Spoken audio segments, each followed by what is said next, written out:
learn the name of the next expansion for Final Fantasy XIV and have our first sense of the evolved direction in which Creative Studio 3 plans to take the game. Now, I have to say, I have thoughts. So many thoughts. Feels like they're finally ready to ditch some of the tenets of the game's core design, but at the same time it's happening in a way that keeps one firmly stuck in the past.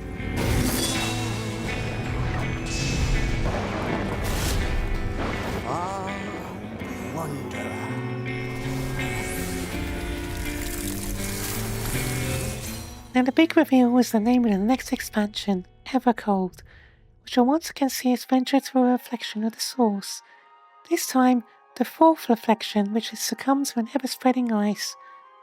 Her latest interchildhood journey is part of the next grand story arc being called the Godless Realms Saga. And that was pretty much it for story details.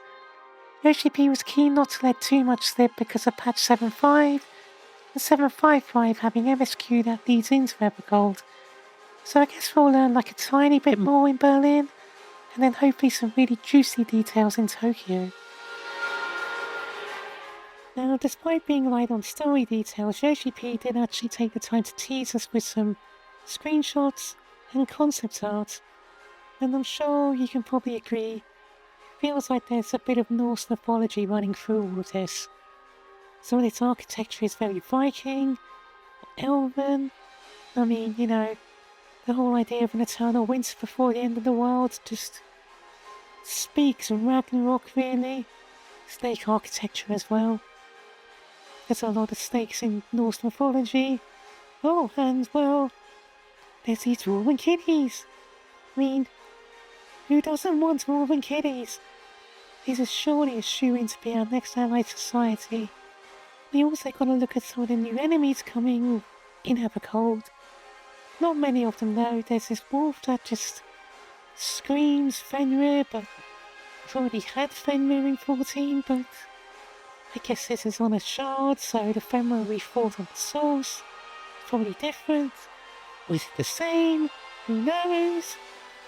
And there's these arcane golems that said to wander the land after the eternal winter. Well, first they gave me quite strong Final Fantasy X vibes. There's a lot of, I can see a lot of sin in them. And this above their head kind of makes me think of the Bahamut Ale. But the more I thought about it, the more I think, maybe these might be a bit more akin to the weapons of Final Fantasy VII that only emerge when the planet is in grave danger. Kind of similar to these arcane golems. As always, we can expect new zones, new dungeons, a new 8-player raid series, a new 24-player raid series, more on that in a sec, new ultimates, new job gear, new recipes, etc, etc. And there's also going to be 2 new jobs coming in Evercold, a tank and a physical range DPS, which will be unveiled at Berlin and Tokyo respectively, and they're going to be new to 14 jobs and not based on anything within the FF universe. Now let me know what your theories are as to what these jobs could be in the comments. Guess who's back? Of course, Yoshi P shirt's always a hint, but honestly I'm not even going to bother guessing because I always get it completely wrong. So the bulk of the keynote focused on some big and some not so big changes to the game design. The first big change is a switch from our current daily driven set of activities to a more weekly based set. So as you complete activities like clearing a dungeon, doing some fishing, going on a treasure hunt, you'll earn activity points which count towards your activity level. As your activity level increases, you unlock more rewards. The specifics of this haven't really been detailed yet, as they say they're still working on it. And as you can see here from this screenshot, it kind of covers the full breadth of things you could potentially do in the game each week. For any WoW players among you, you probably recognise it's pretty similar to the trading post, except it's on a weekly basis instead of a monthly basis. Also, as a bit of a random side note, this UI is giving very strong FF13 vibes. It's quite a departure from what we've been used to in 14 over the years. Now, as part of this change to a weekly system, Each odd and even numbered patch is now being grouped into what's called a season, with each season having its own unique sets of rewards. Kind of similar to how the PvP series works. Fortunately, Yoshi P said he'd have to wait until Tokyo for full specifics, but he did mention this might be a way to obtain higher item level gear, which will hopefully add some much needed horizontal progression. Now, judging by the reward tracker, it looks like levels give totems, others are what I'm assuming are upgrade items, and then the bottom track looks like things to be like orchestrion rolls, glamour, mounts, motes, I'm guessing new attack animations. More on that one in a sec. Now overall I really like this direction, but unfortunately there is one thing I'm kind of disappointed with. Right now they were considering only allowing players to catch up on the previous week once the current week is finished. I'd really kind of prefer this just to be a rolling cap. So say we take Alec and Toadstones for example. Right now you can earn 450 a week. If you miss any, poof, they're gone. You've got no way of re-earning them. What I would love to see is that the cap is just sequential. So, week 1 the cap is 450, week 2 the cap is raised by 450, week 3 the cap's raised by 450 again. So if you've been capping every single week, you will have 1350 Toadstones. But if you happen to have missed weeks 1 and 2, you can jump in at week 3 and earn all 1350. One of the main draws of FF14 has always been the possibility to be able to do everything on a single character, without needing the army of holds that you need in other MMOs. However, the way gearing works in FF14 hasn't really changed since the Realm Reborn, and that system is showing its age. Evercold is going to change that. The job with the highest item level can now be reflected to other jobs. Say for example you have an item level 790 warrior, that 790 can now be reflected to your other jobs. The specifics of this weren't really covered, but I'm assuming it's going to work pretty similar to how item level sync works in some instant content. It was also mentioned that things like materia bonuses or equip bonuses, and the very few items in 14 that have it, won't be reflected. So for those still hunting for min-max biz, you'll still need to go and track down the individual gear pieces for each job, but in general, this opens up a world of flexibility for everyone. Love it! Another exciting reveal is that character animation skins are coming to the game. Essentially, new animations for some of our job actions, likely coming with rewards on the seasonal reward track. Unfortunately, we have to wait till Berlin for more details and examples. Soon, I guess. And lastly, but certainly not least, is the broadening of character customization options, including colour pickers for eye, hair and skin tone, as well as improved eye and lip customization, and the ability to layer face paints. Now, I'm fairly happy with the way my character looks. She's super cute, but those improved eye customization options are pretty exciting, and, more customization is always a good thing. And let's be honest, there's going to be some characters showing up in Limsa Limitsa as soon as this is implemented. The biggest thing here for me was the ability to toggle on and off select parts of individual gear pieces.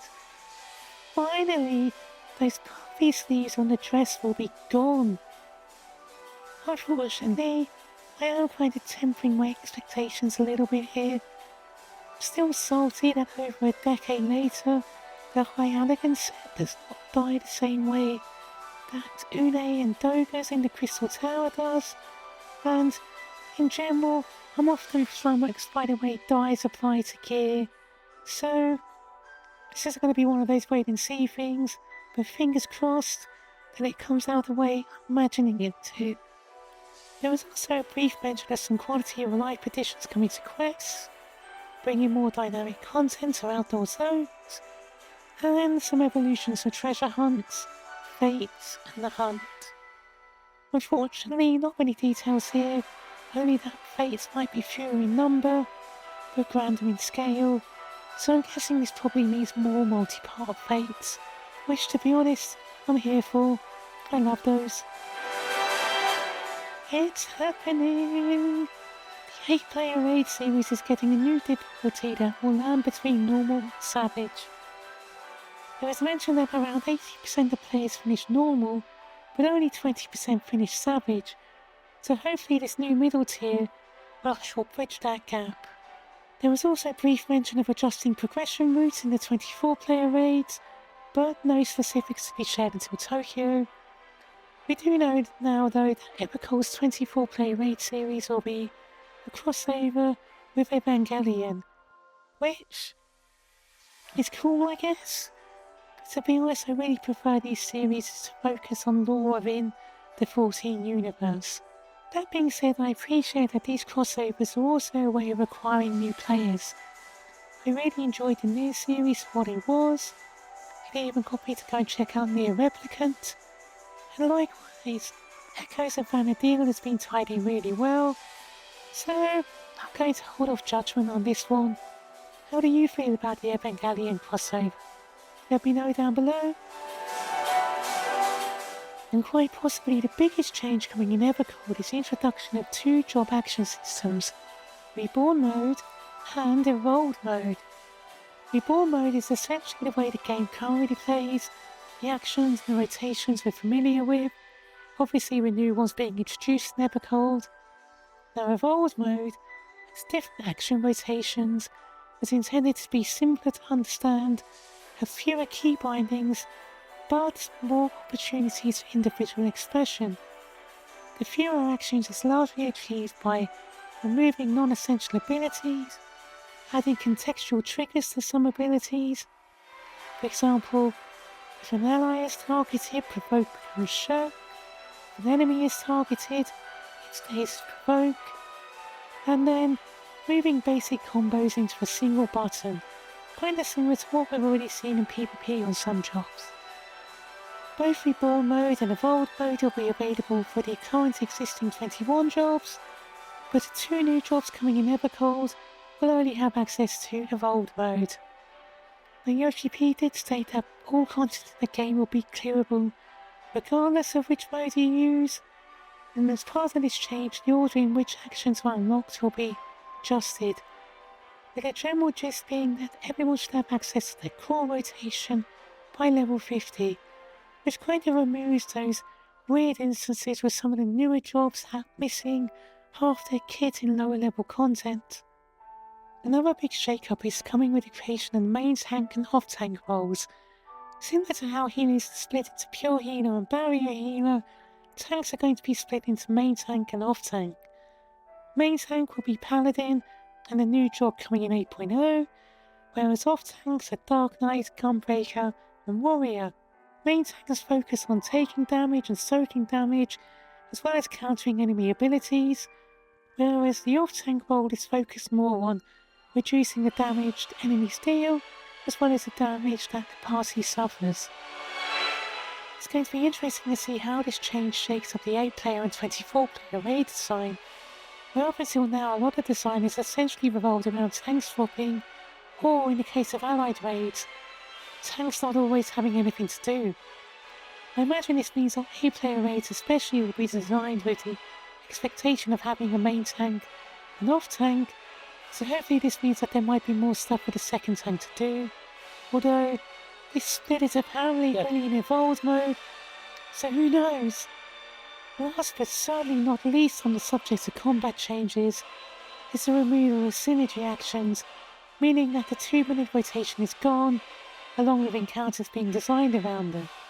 Now overall I'm a bit conflicted on this topic as a whole. Yoshi P stressed multiple times that Evolved Mode will be slightly stronger, and with the main tank off tank split only being in Evolved Mode, it feels like they kinda want Evolved Mode to be the way forward, and a lot of the more recent job reworks seem to be going in that direction anyway. It feels like this is the way they want to go, but afraid of 100% committing to it. The dilemmas of being SE's golden goose, I guess. Now, having both modes in the game, I worry is going to start causing more problems than it will solve. I mean, if the goal is for all content to be clearable no matter what mode a player is in, Does this mean that all encounters are going to be designed around both modes? Will this be factored in, along with the addition of the third A-player rate difficulty to consider? Part of me worries that this is going to cause battle content to take longer and longer to be designed. And then when I think about Party Finder, especially in NA, I'm sorry, Party Finder tends to hyper-fixate on one strat. Any attempts to deviate from it is pretty much akin to sacrilege. I can already see the meta deciding that, I don't know, let's say, Dancer in Fight A has evolved is numerically superior to doing Fight A as Reborn Mode Dancer.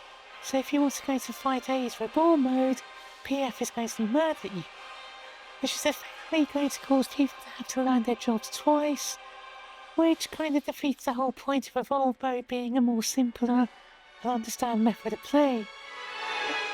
Of course, it's too early to tell. Evolve Mode sadly seems to be the way they want to go going forward, but, we'll see how it goes. I'm cautiously optimistic for now, but to be honest, it could go either way really. Overall, the keynote was a very long one that was both very full of detail, but at the same time, quite sparse in detail as well. While I'm largely on board with the changes being made, my kind of initial gut reaction is that Evercold, from a game design and systems perspective at least, feels like kind of an in-between expansion. They've put some bold new ideas on the table, but they seem kind of afraid of fully committing to them out of fear of alienating, people who want to stick with the way things have always been. I love the idea of weekly based progression rather than daily, but really I feel at this point that catch should be sequential rather than week by week. The rewards here are obviously going to make or break this.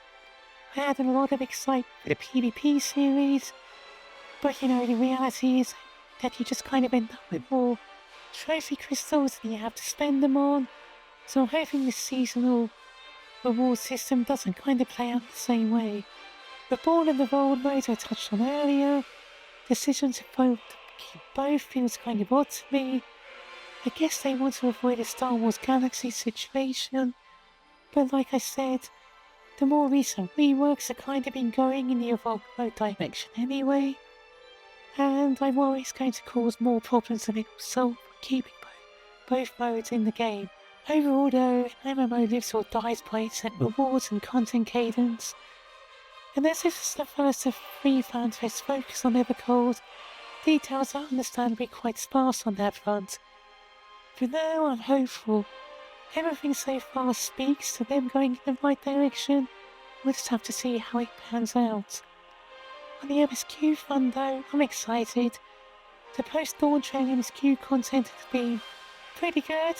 I'm excited to see where our next interchangeable journey leads. On that note, onward to Berlin. So what are your thoughts? Where do you think the MSQ is heading? What do you think is going to happen? On the other hand, what do you think of the proposed gameplay and systems design changes? Are you excited for them? Actually, are you going to be Team Reborn or Team Evolved? Let me know in the comments below, and I'll see you in the next video. Okay, bye!